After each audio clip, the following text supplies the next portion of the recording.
The book of Numbers opens long before Israel takes its first step toward the promised land. God first teaches them how to stand together around His presence, with order, unity, and hope. The journey to Canaan would not be led by human excitement or fear, but by the steady command and faithful guidance of the Lord.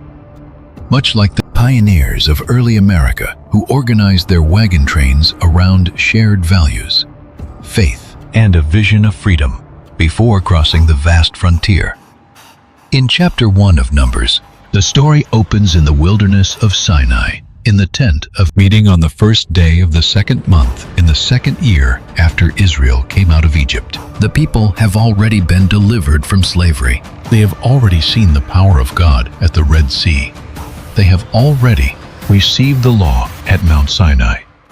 Now, before the camp moves forward into their future, the Lord speaks to Moses and commands him to take a census of the congregation of Israel, tribe by tribe, clan by clan, counting the men who are able to go forward as a strong and united people.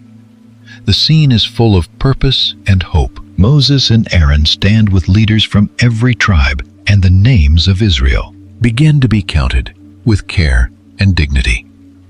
Reuben, Simeon, Gad, Judah, Issachar, Zebulun, Ephraim, Manasseh, Benjamin, Dan, Asher, and Naphtali. The people who once walked out of Egypt as a rescued nation are now being formed as an ordered, resilient community, ready to move toward the land God promised to Abraham, Isaac, and Jacob. This is not just about numbers.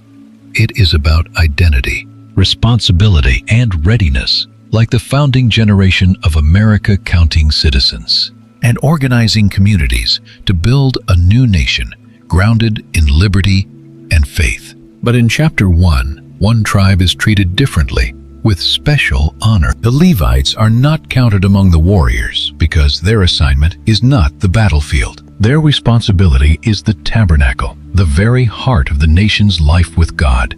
They're placed over its care, its furnishings, its transport, and its protection. When the camp moves, they carry it. When the camp stops, they set it up. When Israel rests, they guard it. The center of the nation is not a throne, not a palace, and not a military banner. The center is the dwelling place of God among His people, the source of hope, guidance, and blessing for every generation. In chapter 2 of Numbers, the camera rises above the wilderness, and the camp of Israel begins to take beautiful shape. The tribes are not scattered across the desert however they wish. They are arranged by divine command around the tabernacle with perfect order and unity. Judah camps on the east side with Issachar and Zebulun. Reuben camps on the south side with Simeon and Gad. Ephraim camps on the west side with Manasseh and Benjamin. Dan camps on the north side with Asher and Naphtali. From above, the camp becomes a living picture of harmony and purpose. The tabernacle stands in the middle, the Levites surround it. The tribes are arranged around them with strength and clarity. Every family knows where to stand, when to move, and under which banner to march. Before Israel conquers a land, they learn that their life is organized around the presence of the Lord, just as a strong nation builds its communities, laws, and future around shared principles of faith, justice, and freedom. In chapters 3 and 4, the focus comes closer to the Levites with practical wisdom and hope. The descendants of Levi are counted according to their families: Gershon, Kohath, and Merari. Each group receives a specific task connected to the tabernacle that serves the whole people. The Gershonites care for the curtains, coverings, and hangings. The Kohathites carry the most holy objects after they are covered by the priests. The Merarites handle the frames, bars, pillars, bases, and heavier structures. Nothing is casual. Nothing holy is treated as common. Even movement through the wilderness must happen with reverence and care, because God's presence is a gift that brings life and blessing to everyone. The firstborn sons of Israel also come into view with deep meaning. Since the Lord spared Israel's firstborn in Egypt, The firstborn belonged to him. But instead of taking every firstborn son for tabernacle service, God takes the Levites in their place. The Levites become a living reminder that Israel exists because God redeemed them. Their service is tied to the memory of deliverance and the promise of a future filled with purpose. A difficult point here is the detailed counting and the careful separation of Levitical duties. To a modern reader, these chapters can feel slow, but in the story, they are deeply visual and inspiring. The Holy God is going to travel with his people, and the tabernacle must not be handled as ordinary property. These details show that God's presence is a gift, but it must be approached with obedience, reverence, and joyful trust. Then in chapter 5, the Lord begins to purify the camp with mercy and order. Those who are ceremonially unclean are placed outside the camp for a time, not because God despises them, but because his dwelling is in the midst of Israel, and he desires a healthy, whole community. Restitution is required when someone sins against another person. Hidden wrongs must be brought into the light. The camp that surrounds the presence of God must not only be arranged outwardly, it must also be purified inwardly so that blessing and justice can flow freely. Chapter 6 introduces the Nazirite vow, a special voluntary dedication to the Lord that anyone could choose. A man or woman could set apart a period of life for unusual consecration, avoiding wine, not cutting the hair, and not going near the dead. This was not required of every Israelite, but it showed that deeper dedication was possible within the covenant community, like Americans who choose seasons of focused service, prayer, or mission for the good of others. And after this call to consecration, the chapter closes with one of the most beautiful blessings in the entire Bible. The Lord bless you and keep you. The Lord make his face shine upon you and be gracious to you. The Lord lift up his countenance upon you and give you peace. The order of the chapter is powerful and full of hope. The people must be holy, but they also need blessing. They must be obedient, but they also need grace. They must be set apart, but they can only live under the shining face of the Lord, who desires their flourishing. In chapter 7, the leaders of Israel bring offerings for the dedication of the altar with generous and joyful hearts. One by one, tribe by tribe, each leader presents gifts before the Lord. The repetition is deliberate and inspiring. Each tribe is seen. Each offering is recorded. Each part of Israel participates in the worship of God. What could seem repetitive on the page becomes, in the story, a long ceremonial procession around the tabernacle, filled with unity and gratitude. The nation is not rushing into battle. It is gathering around worship and shared purpose. In chapter 8, the lamps are arranged, and the Levites are cleansed and presented for service. They are offered before the Lord as those who belong to him for the work of the tent of meeting. Again, the message is clear and hopeful. Israel's journey will depend not only on warriors, but on worship, priestly service, purity, and the continued presence of God among them. In chapter 9, Israel keeps the Passover in the wilderness of Sinai with thankful hearts. This is the memorial of the night God brought them out of Egypt. Even as they prepare to move forward into new territory, they must remember where they came from and the faithfulness that carried them. Some men are unable to keep the Passover at the appointed time because of ceremonial uncleanness, and the Lord gives provision for them to observe it later. God's command is firm, but his instruction also makes room for those who sincerely desire to obey. Then the cloud covers the tabernacle. By day, it rests over the dwelling. By night, it appears like fire.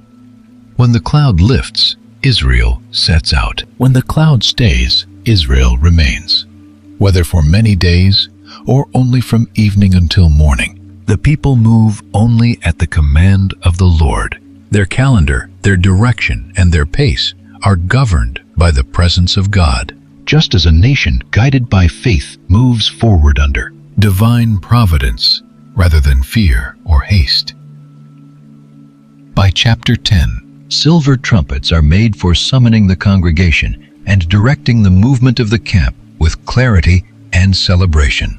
The sound of the trumpets will gather leaders, move tribes, announce important moments, and mark days of gladness, appointed feasts and offerings. Israel is now counted, arranged, purified, blessed, dedicated, and ready to march with hope.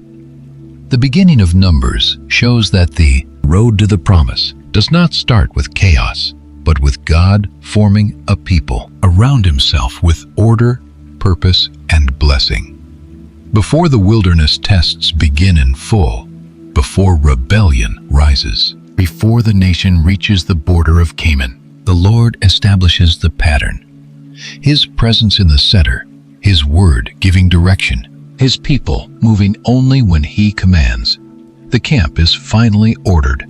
The people are numbered. The trumpets are ready, and the presence of God is still at the center, leading them toward a future filled with promise. But the moment Israel begins to move, the wilderness starts to reveal that the greatest danger is not outside the camp, but inside the heart that must learn to trust. In chapter 10 of Numbers, the cloud lifts from over the tabernacle on the 20th day of the second month in the second year after Israel came out of Egypt. This is the moment the opening chapters have been preparing for with excitement and purpose. The tribes begin to set out from the wilderness of Sinai, moving in the order God had commanded. Judah goes first with its companies.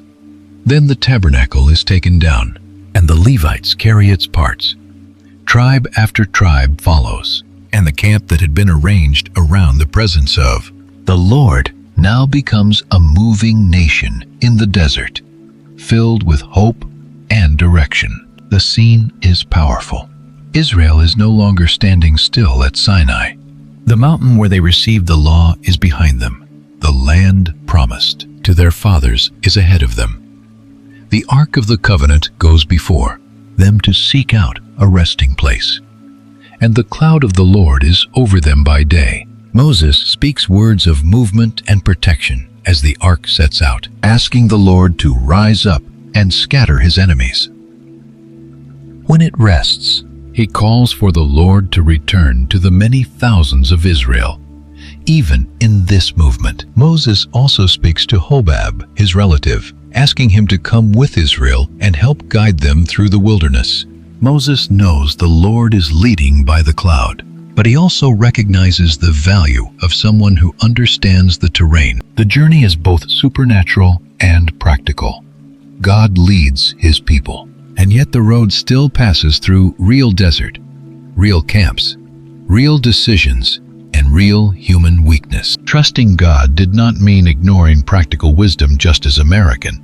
Pioneers trusted divine providence, while also using maps, scouts, and practical knowledge to cross the frontier. Then, chapter 11 of Numbers changes the next atmosphere with honest realism and hope. The same people who had just begun marching under the cloud begin to complain. The text does not first explain the content of their complaint. It simply shows the sound of dissatisfaction rising in the hearing of the Lord. His anger burns, and fire from the Lord consumes some of the outskirts of the camp. The people cry out to Moses. Moses prays, and the fire dies down.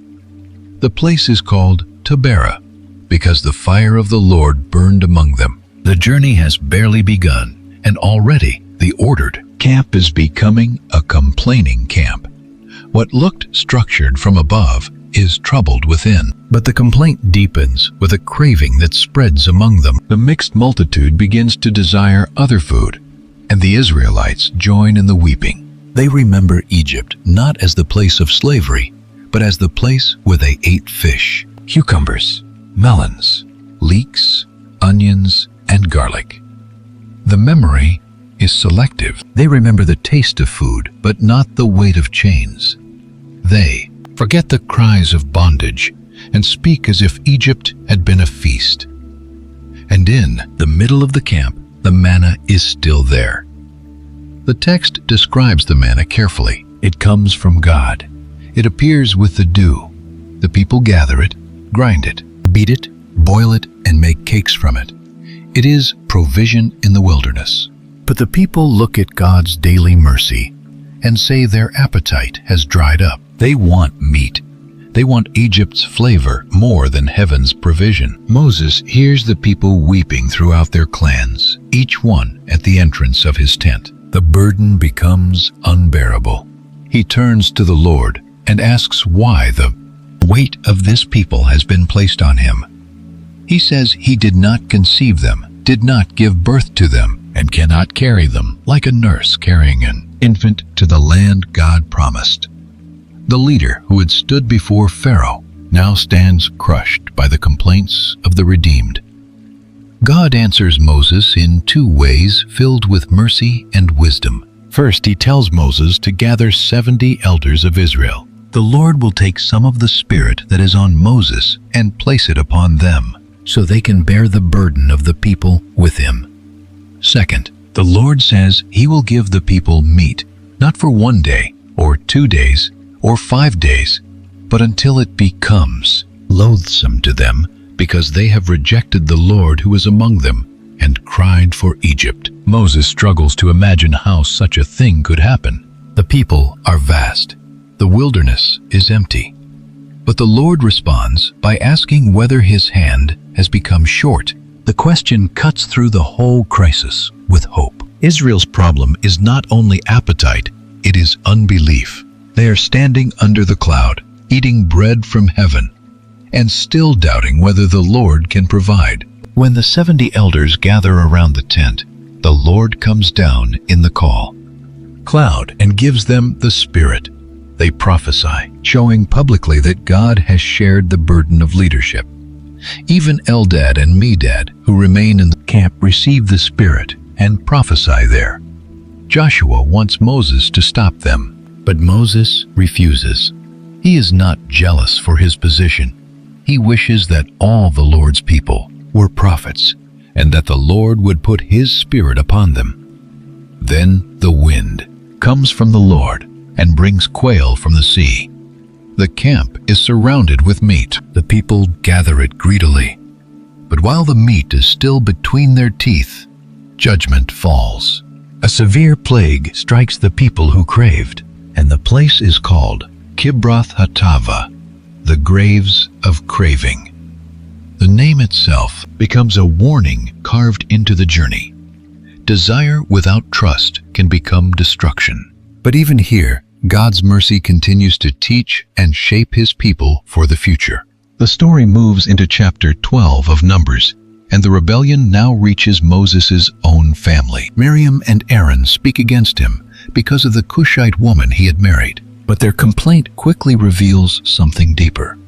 They ask whether the Lord has spoken only through Moses, and whether he has not also spoken through them. The issue is not merely marriage, it is authority calling, and the unique role God gave Moses. The Lord hears it. The text pauses to describe Moses as very meek, more than all the people in the face of the earth. Then God suddenly calls Moses, Aaron and Miriam to the tent of meeting. The Lord descends in a pillar of cloud and calls Aaron and Miriam forward. He explains that prophets may receive visions and dreams, but Moses is different. Moses is faithful in all God's house, and the Lord speaks with him more directly. When the cloud departs, Miriam is struck with a skin disease, white as snow. Aaron immediately turns to Moses and pleads for mercy. Moses cries out to God to heal her. The Lord commands that she be shut outside the camp for 7 days, and the people do not move until she is brought in again. After this, Israel sets out from Hazeroth and camps in the wilderness of Paran. This section began with the cloud lifting and the camp marching in order with hope. It ends with Israel delayed because rebellion has reached even the closest circle around Moses. The wilderness has exposed the truth. Israel can be organized on the outside and still restless within. They can follow the cloud with their feet while their hearts still look back to Egypt. But even in delay, God's faithfulness continues to lead them forward. Israel has complained in the wilderness, resisted Moses, and looked back to Egypt. But now the journey reaches a decisive moment, filled with both challenge and opportunity. The people stand near the land God promised, and what happens at the border will shape the rest of the book with lessons that build character and faith. In chapter 13 of Numbers, the Lord speaks to Moses in the wilderness of Haran and commands him to send men to spy out the land of Canaan, the land he is giving to the people of Israel with great promise. One man is chosen from each tribe, each of them a leader among the people. These are not random men from the camp. They are representatives, men whose words will carry weight when they return. Moses sends them from the wilderness and tells them to go up into the Negev and into the hill country. He tells them to see what the land is like, whether the people who live there are strong or weak, few or many, whether the cities are camps or fortified places, whether the land is good or bad, rich or poor, and whether there are trees in it. And then he tells them to bring back some of the fruit of the land. The camera follows these men as they leave the camp and enter Canaan with a sense of adventure and destiny. They travel through the land, from the wilderness of Zin as far as Rehob, near Lebo Hamath. They go through the Negev and come to Hebron, where descendants of Anak live. Then they reach the valley of Eshcol, and there they cut down a branch with a single cluster of grapes, so large that it must be carried on a pole between two men. They also bring pomegranates and figs. For 40 days, the spies walk through the land. They see its fields, its cities, its fruit, its people, and its strength. And when they return to Moses, Aaron, and the whole congregation of Israel at Kadesh, they bring back the fruit and deliver their report. At first, their words sound like confirmation of God's goodness. They say the land truly flows with milk and honey, and they show the fruit as evidence. The promise of God was not imaginary. Canaan is real. Its abundance is real. The land is exactly what the Lord said it would be. But then the report turns with fear. The spies say the people who live in a land are strong. The cities are fortified and very large, and the white descendants of Anak are there. They mention the Amalekites in the Negev, the Hittites, Jebusites, and Amorites in the hill country, and the Canaanites by the sea and along the Jordan. The fruit is in their hands, but fear is in their mouths. Caleb immediately tries to quiet the people before Moses with bold faith. He says they should go up at once and take possession because they are well able to overcome it. Caleb does not deny what the others saw. He saw the same land, the same cities, and the same people. But he interprets the land through the promise of God, not through the fear of man. The other spies answer with unbelief. They say they are not able to go up against the people because they are stronger. Then they spread a bad report among the Israelites. They describe the land as one that devours its inhabitants. And they say they saw giants there, the sons of Anak. In their own eyes, they felt like grasshoppers, and they believe they looked the same to the people of the land. The difficult point here is that the spies are not punished for gathering military information. Moses himself sent them to observe the land. The sin is not investigation. The sin is unbelief. They take true observations and turn them into a message that denies the power and faithfulness of God. They see real obstacles, but they forget the real promise.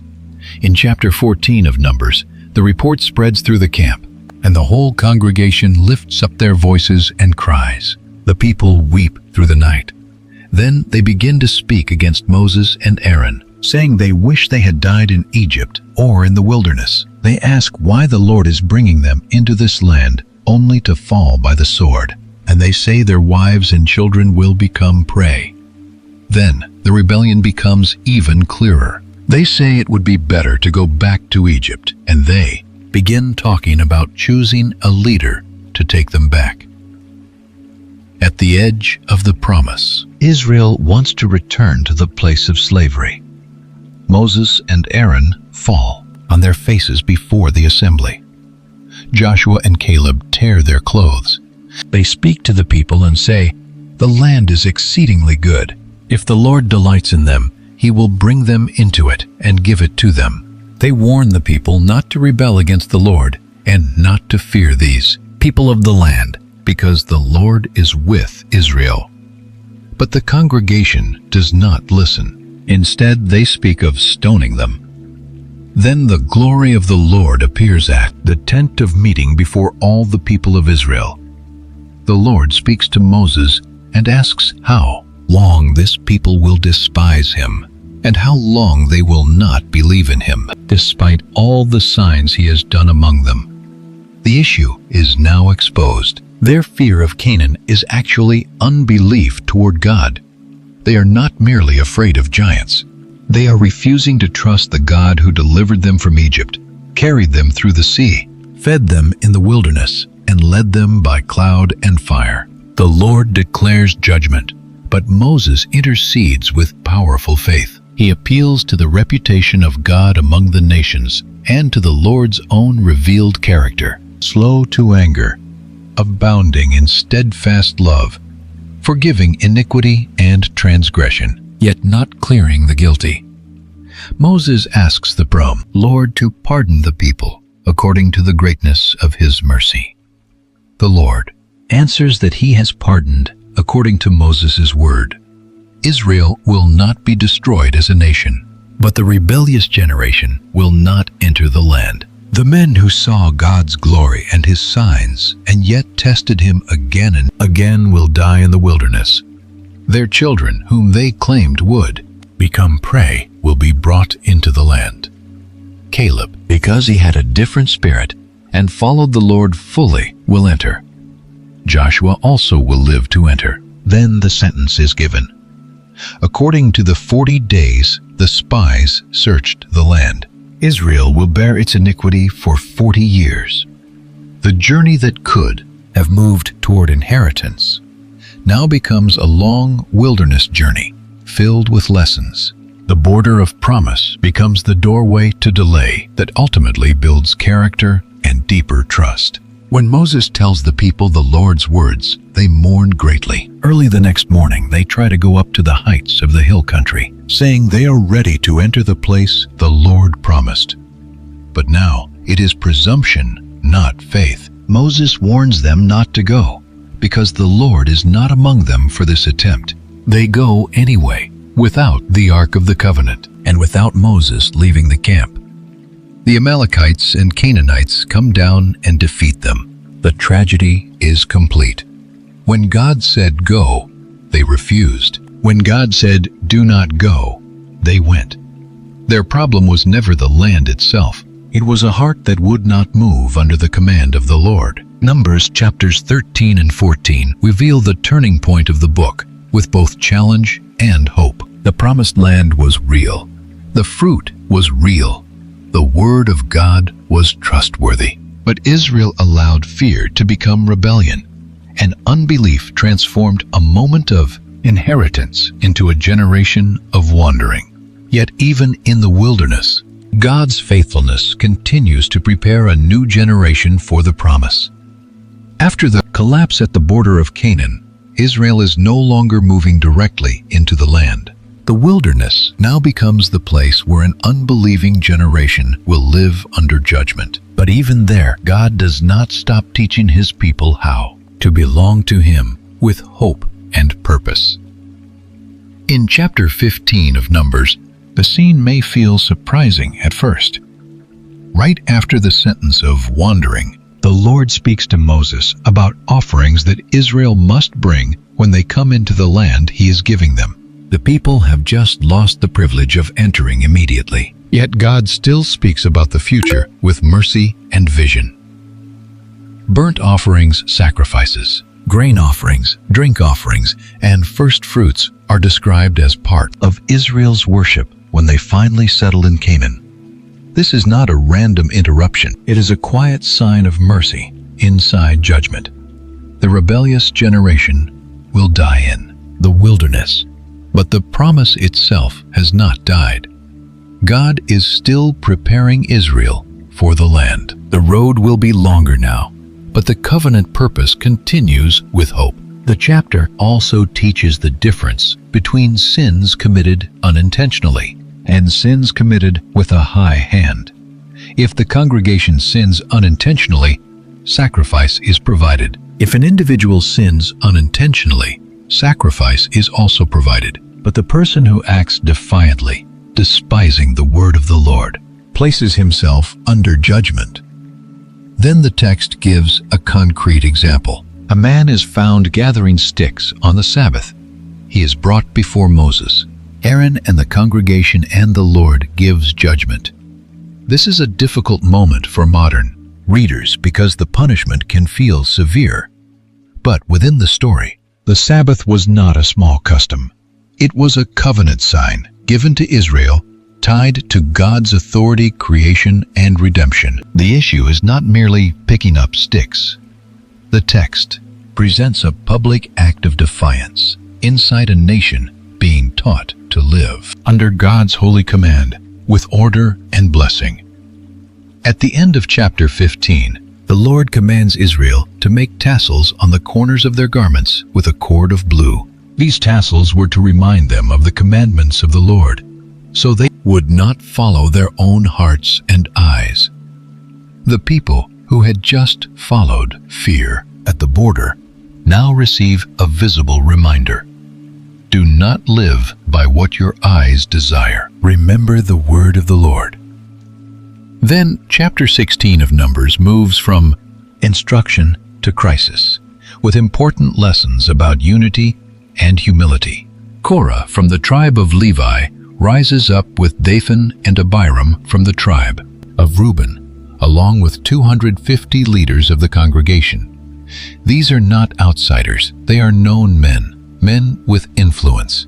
They gather against Moses and Aaron and say that the whole congregation is holy, every one of them, and that the Lord is among them.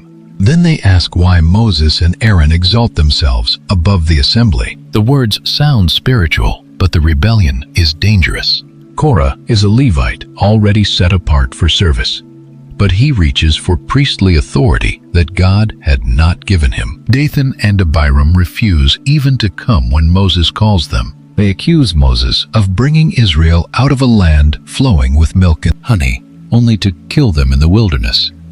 Their language is twisted. They describe Egypt, the land of slavery, with words that belong to Canaan, the land of promise. Moses falls on his face. He tells Korah and his company that the Lord will show who belongs to him and who is holy. The test will involve censers and incense before the Lord. In Israel, incense was not merely a religious object. It was tied to priestly service, and approaching God's presence in the wrong way was a serious matter. The next day, Korah gathers the whole congregation against Moses and Aaron at the entrance of the tent of meeting. The glory of the Lord appears. Moses warns the people to move away from the tents of Korah, Dathan, and Abiram. Judgment falls, and the rebellion is publicly exposed. Fire also comes out from the Lord and consumes the men who offered incense wrongly. The censers of those men are then taken and hammered into a covering for the altar. What had been used in rebellion becomes a lasting sign before Israel. No one who is not from the line appointed by God may draw near to offer incense before the Lord. The heart of this crisis is not that people wanted to serve God. The problem is that they rejected the order God himself had established. In Numbers, holiness is not self-appointed. The Lord decides how he is approached, who serves in which role, and how his presence is guarded among the people with wisdom and care. But the crisis does not end immediately. The next day, the congregation complains against Moses and Aaron, accusing them of killing the people of the Lord. Again, the glory of the Lord appears, and judgment begins to move through the camp. Moses tells Aaron to take his censer, put fire from the altar in it, add incense, and make atonement for the people. Aaron runs into the midst of the assembly and stands between the dead and the living, and the plague is stopped. The image is unforgettable. The priest does not stand above the people as a symbol of pride. He stands between judgment and the congregation as a mediator. The priesthood Israel questioned becomes the very means by which the people are spared. In chapter 17 of Numbers, God gives a visible confirmation that the dispute must end with hope and clarity. Each tribal leader brings a staff, and Aaron's staff represents the house of Levi. The staffs are placed before the Lord in the tent of testimony. The next day, Moses enters and sees that Aaron's staff has budded. It has produced buds, blossoms, and ripe almonds. A dead piece of wood has become a sign of life. God himself confirms Aaron's priestly line. The staff is kept as a sign for rebels, so that grumbling may cease. The people are terrified and cry out that they are perishing because the holiness of God has become painfully clear to them. Chapter 18 of Numbers then explains the responsibilities of priests and Levites with practical wisdom. Aaron and his sons are responsible for the sanctuary and the priesthood. The Levites are given to assist them, but they must not approach the vessels of the sanctuary or the altar in the way reserved for the priests. The Lord also provides portions from offerings for the priests and gives the tithe in Israel to the Levites as their inheritance, because they have no land inheritance among the tribes. This chapter shows that priesthood is not only privilege, it is burdened service responsibility and danger. Those who draw near must carry the weight of holiness for the sake of the people. Finally, chapter 19 of Numbers gives the law of purification through the red heifer. The ashes are used in water for cleansing those who have come into contact with death. In a wilderness where an entire generation will die before entering the land, this instruction becomes deeply significant. Israel must learn how impurity from death is dealt with, so that the camp where the Lord dwells is not defiled. The wilderness years are not empty years. Israel is being corrected, restrained, purified, and taught with mercy and purpose. After unbelief at the border, God continues forming a people who must understand that His presence is holy, His order matters, and His mercy provides a way for the camp to continue toward blessing. After the rebellion at the border and the long lessons of holiness in the wilderness, the story now moves into a painful transition filled with both grief and hope. The old generation is fading, but the promise of God is still moving forward. In chapter 20 of Numbers, the people of Israel come into the wilderness of Zin, and they stay at Kadesh. There Miriam dies and is buried. The text says it briefly, but the moment is heavy. Miriam had stood near the beginning of Israel's story of deliverance. She had watched over Moses as a child near the Nile. She had sung after the crossing of the Red Sea, now in the wilderness. Before the people enter the land, her journey ends. Soon after, the same old sound rises again in the camp. There is no water for the congregation. The people gather against Moses and Aaron and begin to complain. They ask why they were brought into the wilderness to die, and why they were taken out of Egypt into a place with no grain, no figs, no vines, no pomegranates, and no water to drink. Once again, the language of unbelief returns. The wilderness feels unbearable, and Egypt begins to sound desirable again. Moses and Aaron go from the presence of the assembly to the entrance of the tent of meeting, and they fall on their faces. The glory of the Lord appears. God commands Moses to take the staff, gather the congregation, and speak to the rock before their eyes, so that it will give its water. But before the people, Moses speaks with frustration. He calls them rebels and asks whether he and Aaron must bring water out of the rock for them. Then Moses lifts up his hand and strikes the rock twice with his staff. Water comes out abundantly, and the congregation and their livestock drink. The miracle happens. The people receive water. But the Lord says to Moses and Aaron that because they did not believe in him to uphold him as holy in the eyes of the people, they will not bring the assembly into the land he has given them. The place is called Meribah, because there Israel quarreled with the Lord, and through it he showed himself holy. This is one of the most difficult moments in the life of Moses. The issue was not that Moses failed to produce water, because God still gave water. The issue was that Moses did not represent the Lord's holiness rightly before the people. God had commanded him to speak to the rock, but Moses struck it and spoke as if the power were connected to him and Aaron. In Numbers, leadership near the presence of God carries great responsibility. After this, Moses sends messengers from Kadesh to the king of Edom. He reminds Edom of Israel's hardship, their time in Egypt, their cry to the Lord, and their deliverance. He asks permission for Israel to pass through Edom's territory, promising not to go through fields or vineyards, and not to drink from their wells. Israel only wants to travel by the king's highway, but Edom refuses. When Israel asks again, Edom comes out against them with many people and a strong hand. So Israel turns away. The road to the promise is not straight. Even now the journey is marked by delay, grief, and opposition. Yet God continues to lead with faithfulness. The story then moves to Mount Hor. The Lord tells Moses and Aaron that Aaron will be gathered to his people because he will not enter the land, since he and Moses rebelled against the command of the Lord at the waters of Meribah. Moses takes Aaron and Eleazar up the mountain in the sight of all the congregation.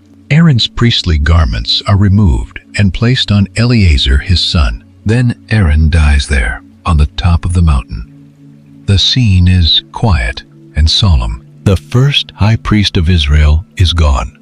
The garments continue. The priesthood continues. But Aaron does not enter Canaan. When the congregation sees that Aaron has died, all the house of Israel mourns for him 30 days. In chapter 21 of Numbers, the movement begins to change with signs of victory and hope. The king of Arad, a Canaanite, hears that Israel is coming and fights against them, taking some captive. Israel makes a vow to the Lord, and the Lord gives the Canaanites into their hand. For the first time in this section, we begin to see the sound of victory. The wilderness judgment is still real, but the conquest ahead is beginning to appear on the horizon. Yet the heart of the people is still unstable. As they journey from Mount Hor by the way to the Red Sea to go around the land of Edom, the people become impatient. They speak against God and against Moses, asking why they were brought out of Egypt to die in the wilderness. They complain that there is no food and no water, and they say they hate the worthless food, referring to the manna God had been giving them. Then the Lord sends fiery serpents among the people, and many are bitten. The people come to Moses and confess that they have sinned because they have spoken against the Lord and against him.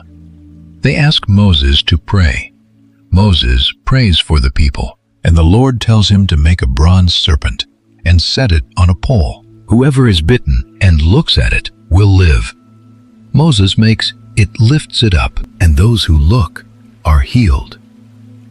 This moment brings judgment and mercy together with beautiful hope. The bronze serpent was not magic, and the text does not present it as an idol. It was a sign appointed by God for that moment. The people had to trust the word of the Lord and look where he commanded them to look. Their healing came not from the bronze itself, but from God's mercy received through obedient faith. After this, Israel continues moving. The names of places pass quickly, like a travel record through the desert. Oboth Ie Abarim, the valley of Zered, the other side of the Arnon, and Bir, where the Lord gives water, and Israel sings. The people who had complained about thirst now sing over a well. The wilderness still surrounds them, but the tone of the journey is changing with gratitude and hope. Then Israel sends messengers to Sihon, king of the Amorites, asking to pass through his land peacefully. As with Edom, Israel promises not to turn aside into field or vineyard and not to drink from wells. But Sihon refuses. Instead, he gathers his people and fights against Israel. This time, Israel does not turn away. Israel defeats him and takes possession of his land from the Arnon to the Jabbok. The victory is significant. Israel is not yet across the Jordan, but they are beginning to possess territory east of it. The people who once trembled before the fortified cities of Canaan now see the Lord giving enemies into their hand. Then Og, king of Bashan, comes out against them with all his people. The Lord tells Moses not to fear him, because he has given him into Israel's hand. Israel defeats Og and takes possession of his land as well. The chapter ends not with retreat, but with victory. Numbers chapters 20 and 21 show a turning point filled with grief and hope at the same time. Miriam dies. Aaron dies. Moses learns that he will not lead the people into the land. The old generation is passing away. But God's promise is not passing away. Water still comes from the rock. Mercy still rises in the wilderness. Enemies begin to fall, and Israel slowly, painfully, is being moved closer to the inheritance God swore to give. Israel has already begun to see victories east of the Jordan, and the nations around them are watching with fear. Now, the threat does not begin with a sword on the battlefield, but with a king who wants to stop God's people through a curse. In chapter 22 of Numbers, the people of Israel camp in the plains of Moab, beyond the Jordan at Jericho. From that position, the land of promise is near, and Moab can see what Israel has done to the Amorites. Balak, the son of Zippor and king of Moab, is terrified. The text says Moab is overcome with fear because Israel is many, and the people dread them. Balak knows he cannot treat Israel as a small wandering tribe. They have come through the wilderness, defeated powerful kings, and now they are camped near his territory. So Balak sends messengers to Balaam, the son of Beor, asking him to come and curse Israel. His reasoning is simple. The people are too mighty for him, and he believes that whoever Balaam blesses is blessed, and whoever Balaam curses is cursed. The elders of Moab and Midian go with payment for divination in their hands. They arrive and speak Balak's words to Balaam. Balaam tells them to stay the night, and he will bring back whatever the Lord says to him. That night, God comes to Balaam and asks who these men are. Balaam explains the request, but God gives a clear command. He must not go with them, and he must not curse the people because they are blessed. The next morning, Balaam tells Balak's officials to return because the Lord has refused to let him go. But Balak does not give up. He sends more officials, more numerous and more honorable, promising Balaam great honor if he will come again. Balaam says that even if Balak gave him his house full of silver and gold, he could not go beyond the word of the Lord. Yet, he asks them to stay another night to see what more the Lord will say. This time, God allows Balaam to go, but only under one condition. He must do only what God tells him. Balaam rises in the morning, saddles his donkey, and goes with the officials of Moab. But as he travels, the angel of the Lord stands in the road as an adversary against him. Balaam does not see the angel, but the donkey does. 3 times the donkey turns aside or stops.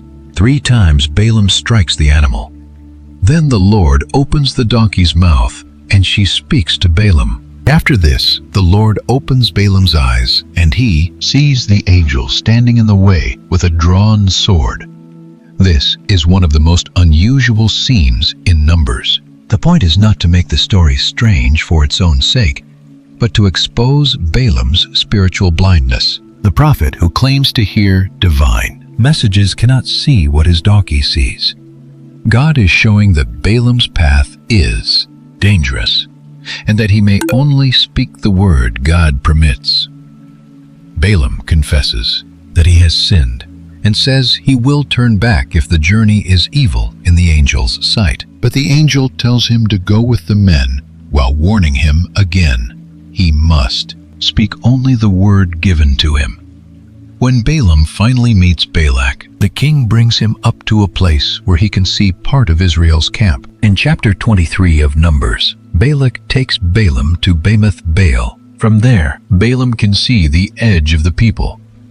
Balak builds 7 altars and offers bulls and rams. The scene is heavy with expectation. A king, a hired seer, sacrifices on high places, and a nation below that may not even know what is happening above them. But when Balaam speaks, the curse does not come. Instead, he declares that he cannot curse whom God has not cursed, and cannot denounce whom the Lord has not denounced. He sees Israel as a people dwelling apart, not counted among the nations.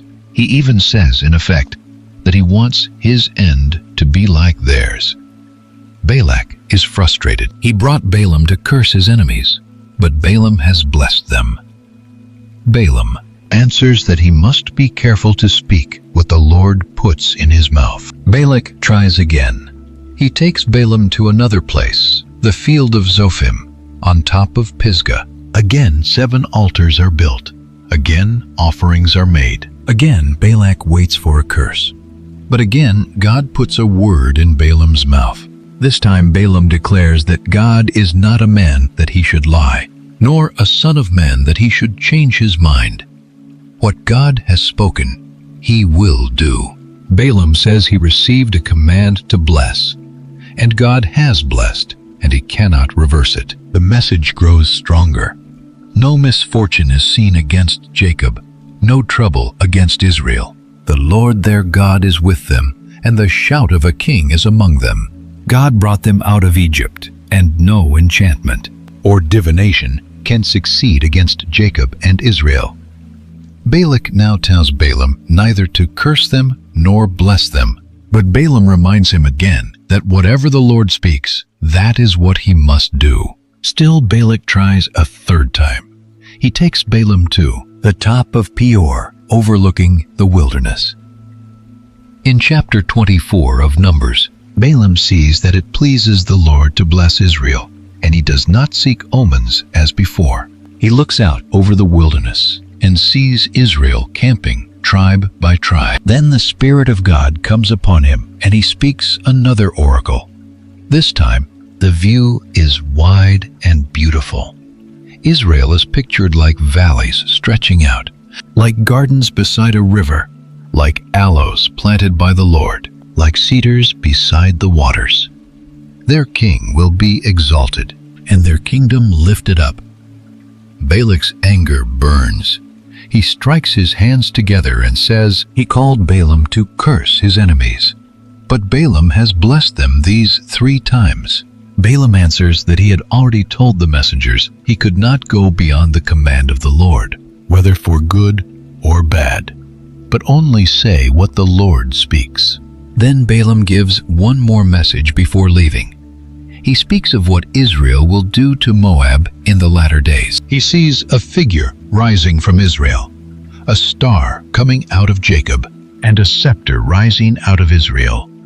This points to future royal victory from the people God has chosen, reaching beyond the immediate moment on the plains of Moab. The section ends with Balaam rising and returning to his place, and Balak also going his way. The king paid for a curse, but all he received was blessing. Israel remains camped below, protected by a God whose faithfulness cannot be manipulated by money, fear, or political schemes. Numbers chapters 22 through 24 reveal the unseen side of the journey with great encouragement. Israel may not have heard every conversation on the mountain. They may not have known how carefully Moab tried to curse them. But God was defending them even when they could not see it. The blessing given to Abraham still stands over his descendants. Those whom God has blessed cannot be overturned by the voice of an enemy. The curse from the mountains failed, but Israel's danger was not over. What Balak could not accomplish through Balaam's curse, the people nearly brought upon themselves through compromise. In chapter 25 of Numbers, Israel is staying at Shittim in the plains of Moab. The camp has come far from Sinai.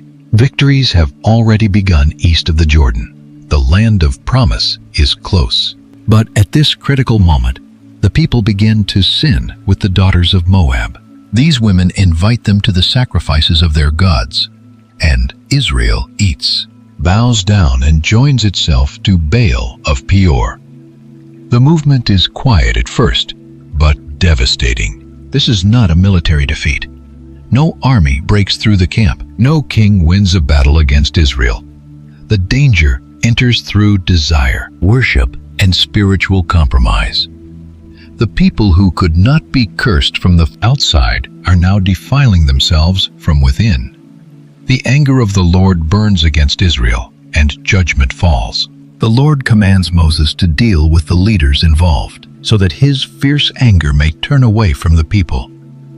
Moses then commands the judges of Israel to put to death those who joined themselves to Baal of Peor. The camp that had been arranged around the presence of God is now shaken by idolatry at the very edge of the inheritance. Then the story becomes even more direct. While the congregation is weeping at the entrance of the tent of meeting, an Israelite man openly brings a Midianite woman into the camp before the eyes of Moses and the whole assembly. It is an act of public defiance during a moment of judgment and grief. Phinehas, the son of Eleazar and grandson of Aaron the priest, sees what is happening and acts with zeal for the Lord. Through his action, the plague is stopped. This is a difficult scene because the judgment is severe. But the text is showing the seriousness of covenant, betrayal at the edge of the promised land. Israel is not merely breaking a social rule.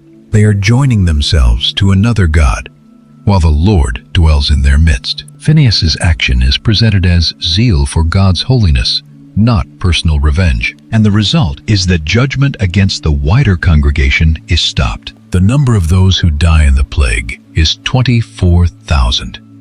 The cost is heavy. Israel has survived the wilderness, escaped the curse of Balaam, and stood near the land.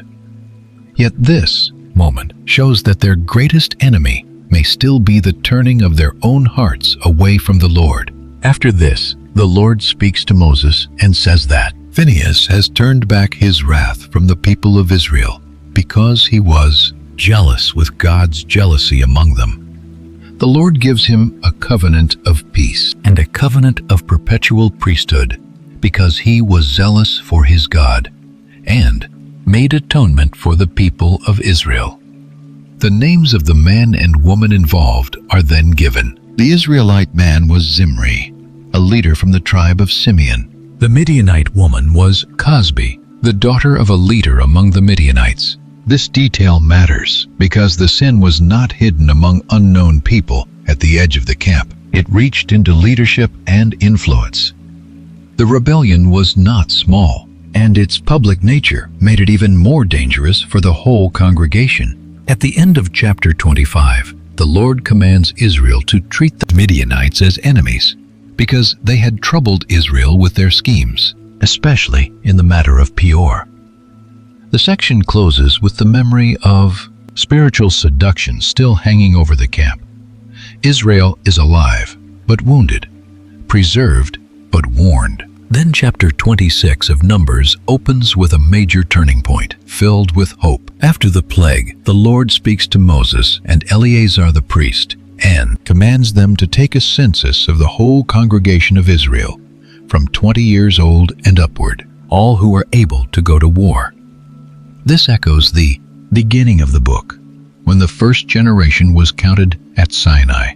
But now the setting is different. The people are no longer at Sinai. They are on the plains of Moab by the Jordan at Jericho.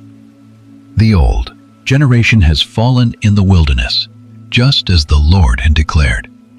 The names of the tribes are counted again: Reuben, Simeon, Gad, Judah, Issachar, Zebulun, Manasseh, Ephraim, Benjamin, Dan, Asher, and Naphtali. Family by family, clan by clan, the new generation is recorded.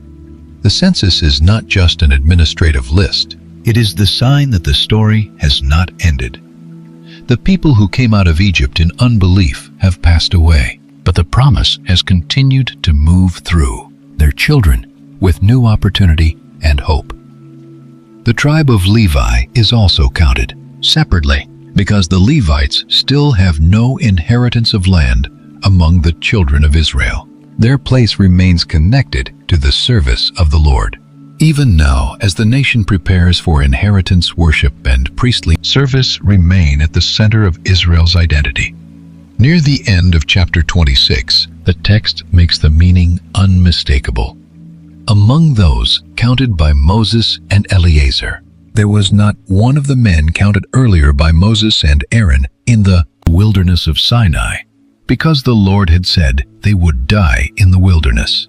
Only Caleb and Joshua remained from that first generation. This is one of the most important transitions in the book of Numbers.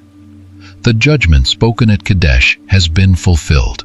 The generation that refused to enter the land has disappeared from the census. But God's promise has not disappeared.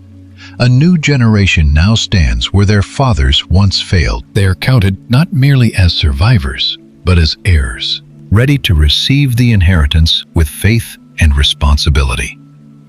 Numbers, chapters 25 and 26 show both danger and hope.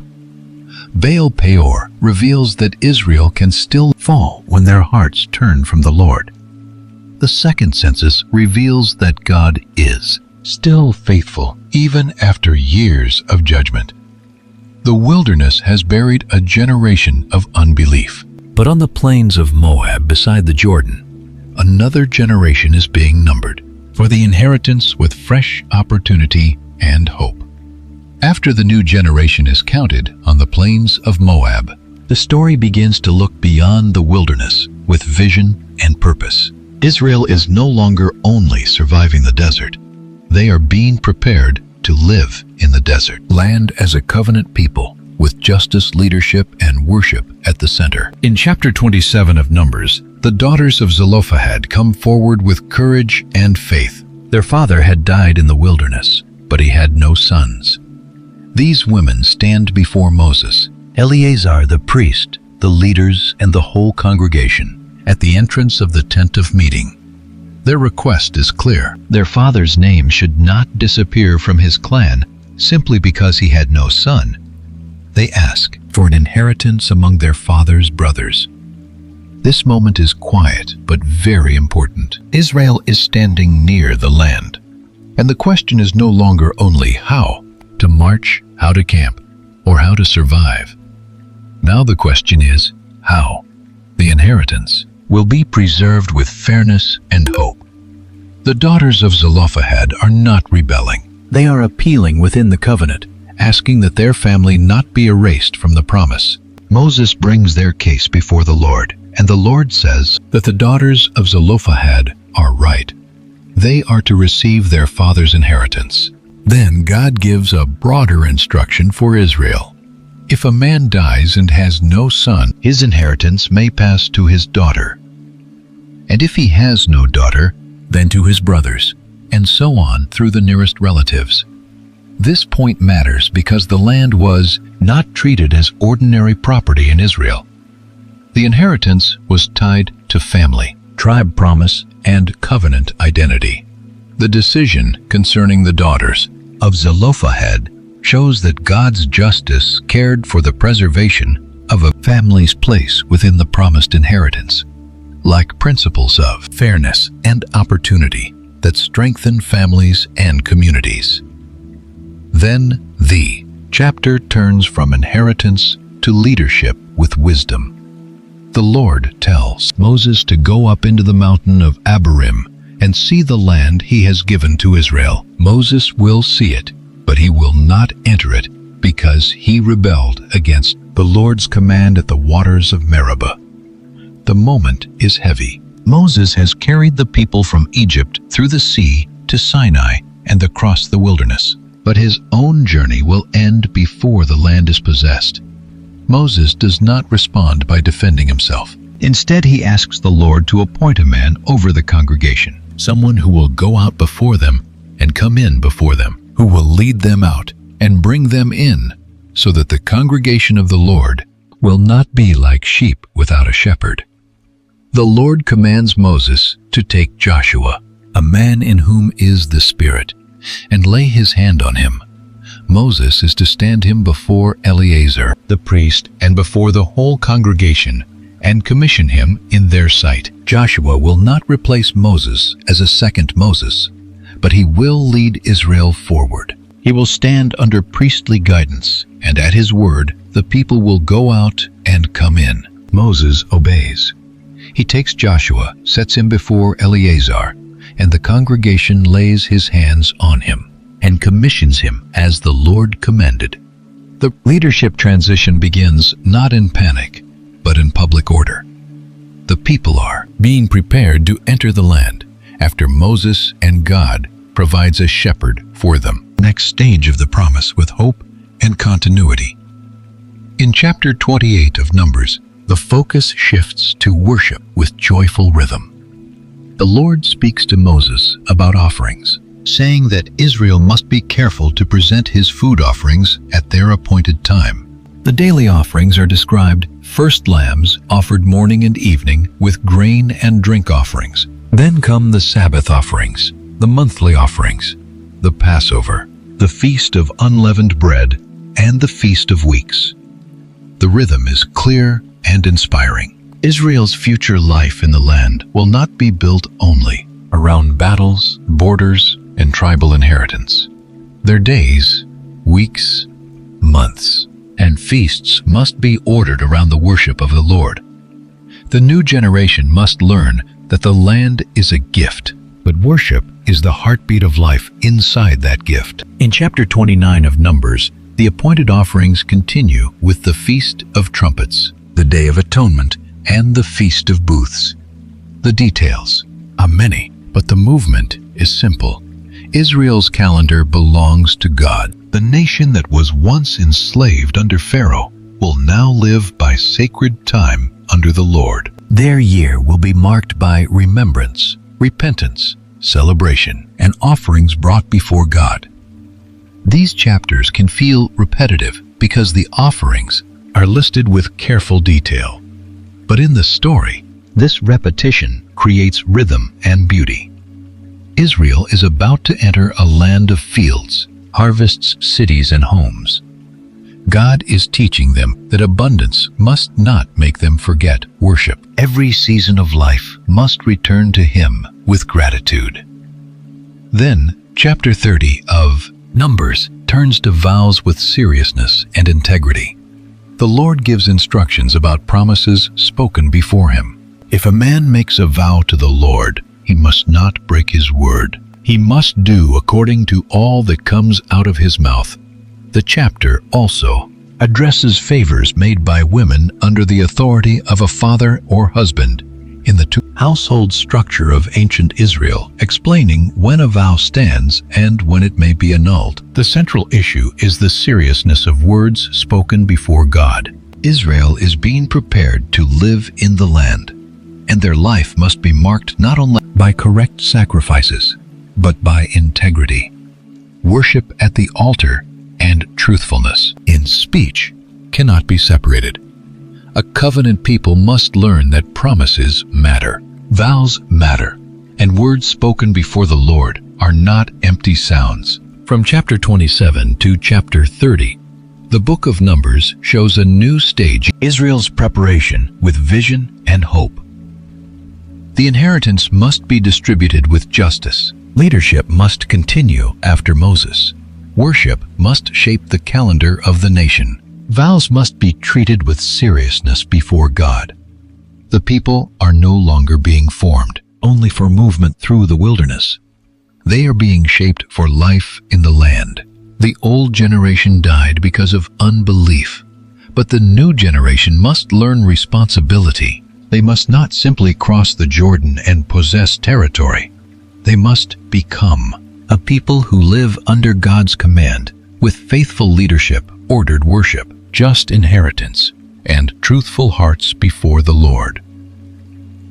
After Israel has been counted, instructed, and prepared for life in the land, the story turns back to an unfinished, wound with courage and resolve. Before the new generation moves forward, the camp must deal with a corruption that had nearly destroyed them at Baal Peor. In chapter 31 of Numbers, the Lord speaks to Moses and commands Israel to take vengeance on the Midianites.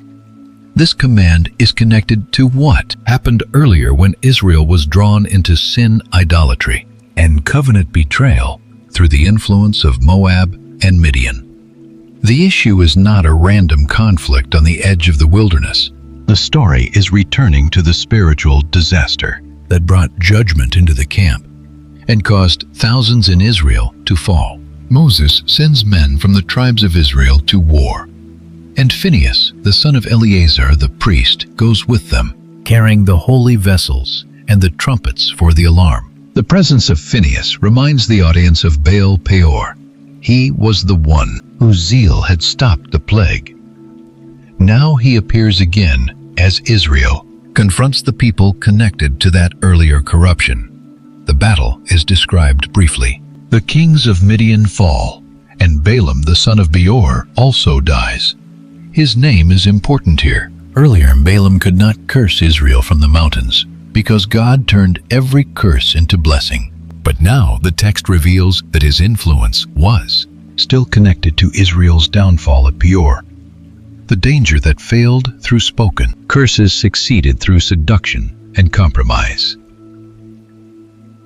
When the warriors return, Moses, Eleazar the priest, and the leaders of the congregation go out to meet them outside the camp. Moses becomes angry because the women involved in the corruption of Israel had been spared. He says that these were the ones who by Balaam's counsel caused the people of Israel to act treacherously against the Lord in the matter of Peor.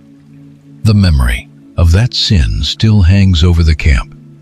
This is one of the most difficult chapters in Numbers because it describes divine judgment in the setting of ancient warfare. The text presents this event as a specific judgment tied to Baal Peor and the survival of Israel's covenant faithfulness, not as ordinary violence or personal revenge.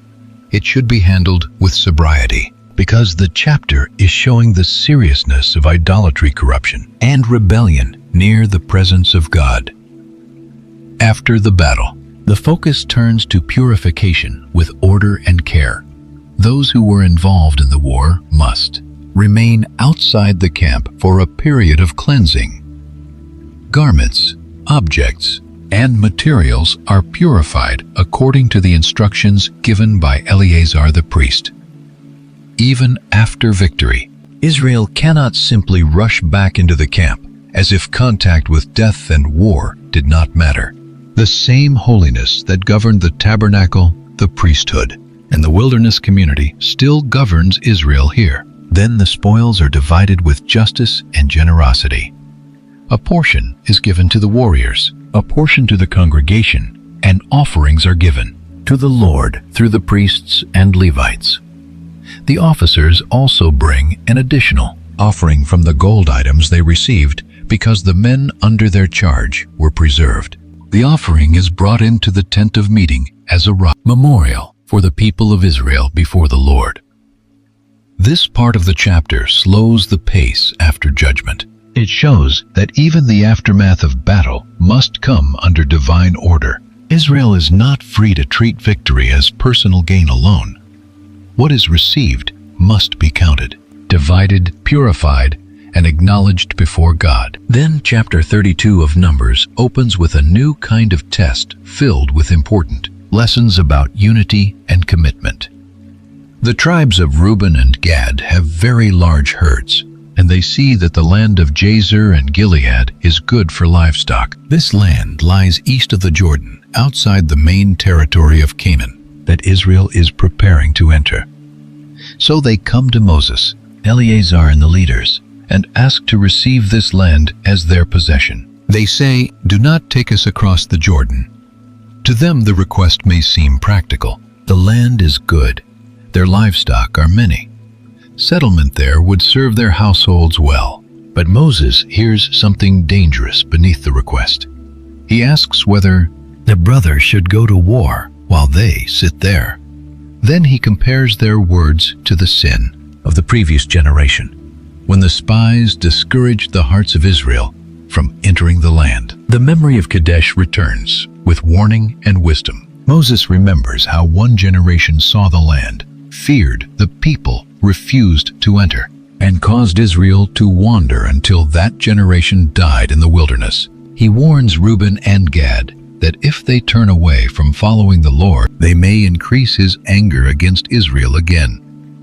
This moment is not only about geography. It is about unity, obedience, and the danger of repeating old unbelief. Israel is standing near the promise, and Moses will not allow personal preference to weaken the courage of the whole nation. The tribes of Reuben and Gad, then, clarify their request with commitment. They promise to build sheepfolds for their livestock and cities for their children. But they will arm themselves and go before the people of Israel until the other tribes are brought to their place. They will not return to their homes until the rest of Israel has received its inheritance. They do not want to abandon the mission. They want their inheritance east of the Red Jordan, but they commit to fight with their brothers.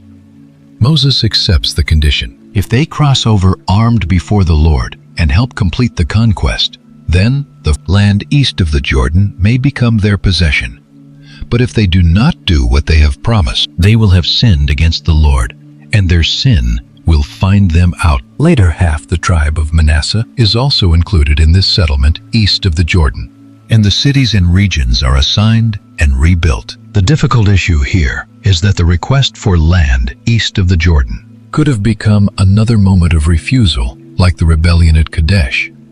Moses' concern was not livestock or location by itself. His concern was whether these tribes were separating their own comfort from the calling of the whole people. Their promise to fight first preserves unity before inheritance. Numbers.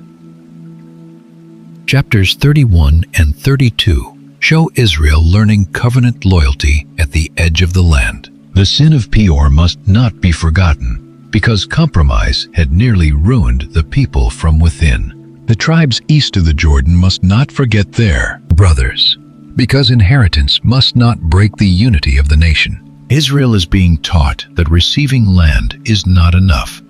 They must remain wholly faithful, responsible, and united under the command of the Lord. After the judgment against Midian and the agreement with the tribes east of the Jordan, Numbers turns its eyes back over the road Israel has traveled with gratitude and reflection. The book is almost finished, but before the people enter the land, the journey must be remembered, and the inheritance must be defined with clarity and hope. In chapter 33 of Numbers, Moses records the stages of Israel's journey by the command of the Lord. The story begins again in Egypt, on the day after the Passover, when the people of Israel went out boldly in the sight of the other Egyptians, while the Lord executed judgment on the gods of Egypt. From there, the names of places begin to pass before the audience like a long road through memory. Ramses, Sukkoth, Etham, Pihahiroth,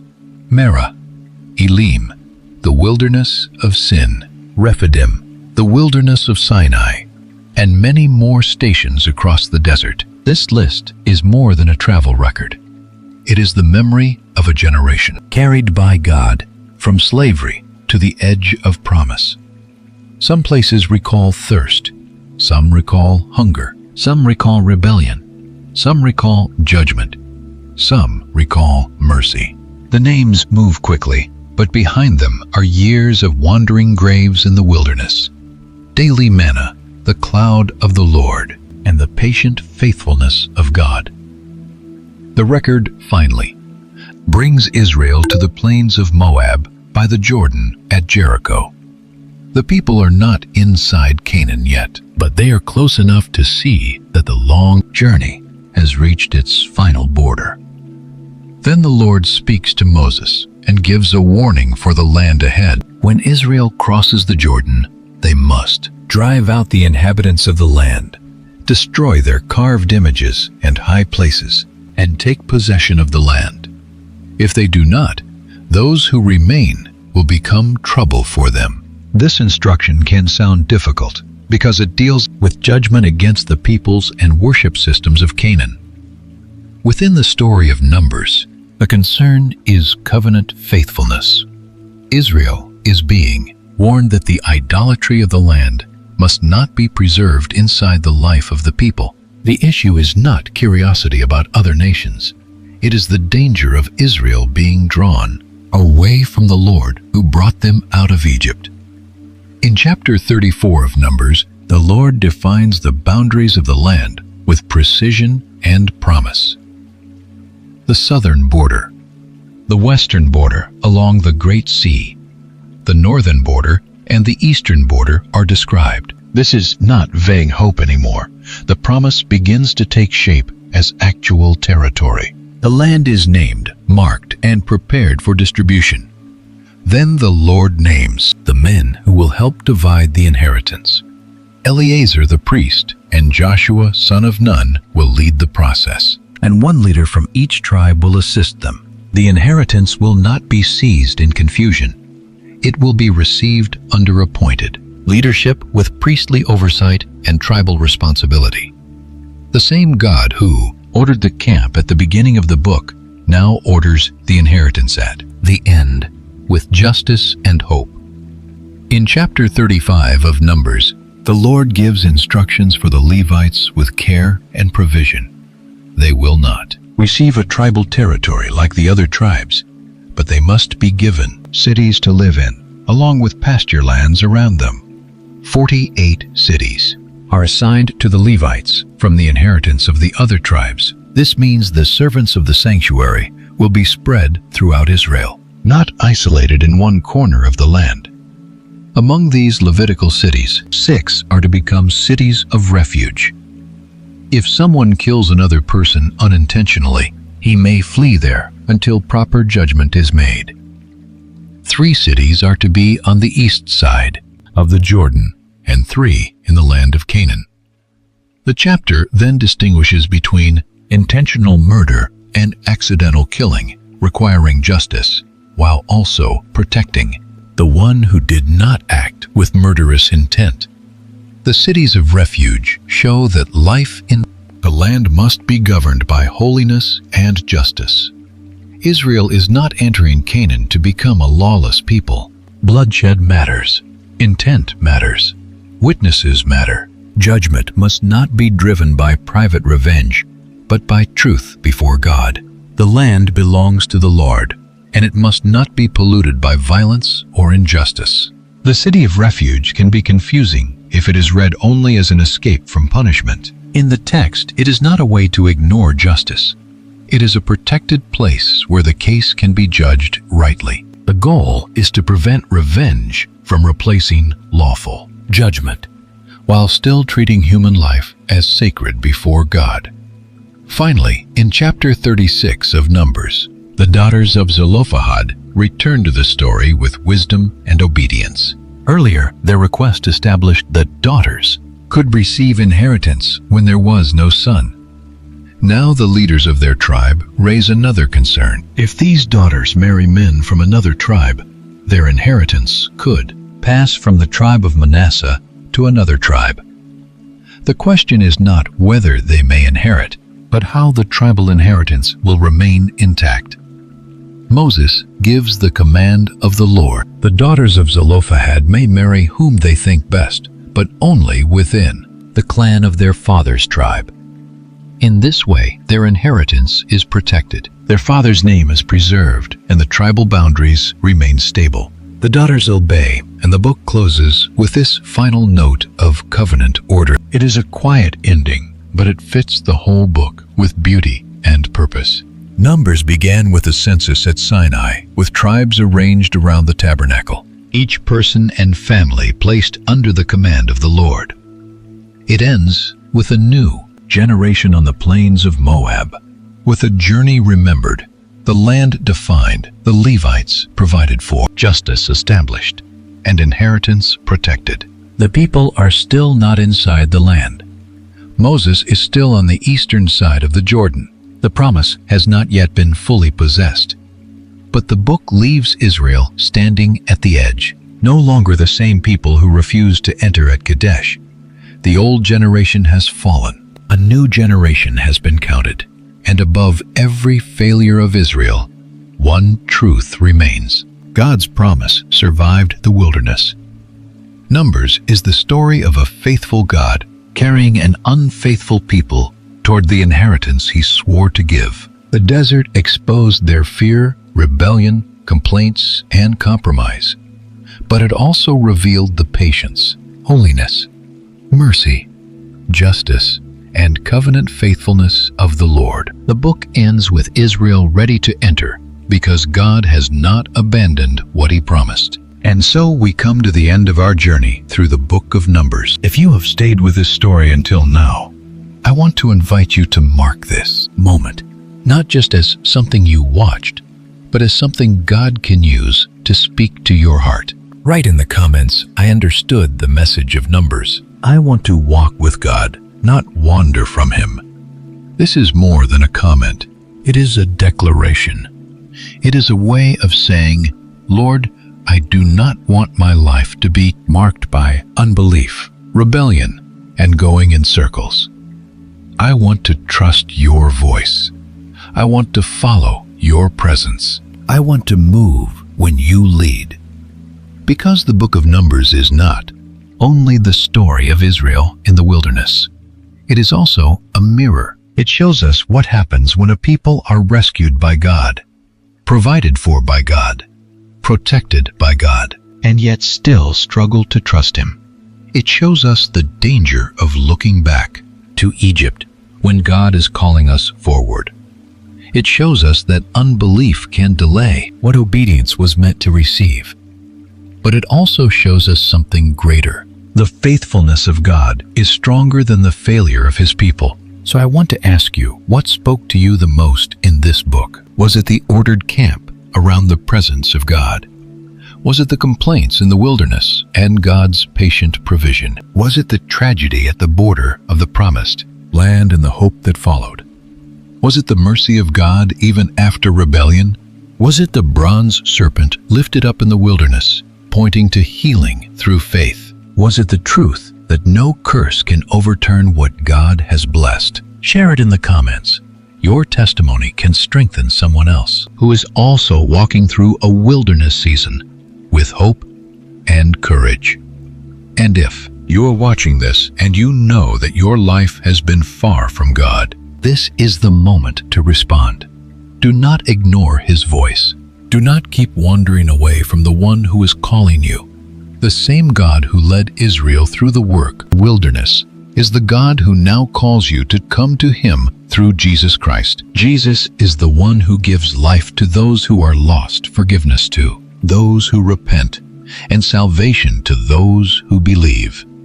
He died for our sins and rose again so that everyone who trusts in him can be forgiven, restored, and brought near to God. If you want to surrender your life to him, speak to him sincerely right now. Lord Jesus, I need you. Forgive my sins. I believe you died for me and rose again. I give my life into your hands. Lead me, change me, and teach me to walk with you. If you prayed that with sincerity, do not let this moment pass by. Begin to seek God, read His Word, pray, and follow Jesus with all your heart. May the Lord bless you, keep you, guide your steps, and lead you out of every wilderness into the life He has prepared for those who trust Him. And until the next video, may your heart remain close to the presence of God, who leads His people with faithfulness, mercy, and abundant hope.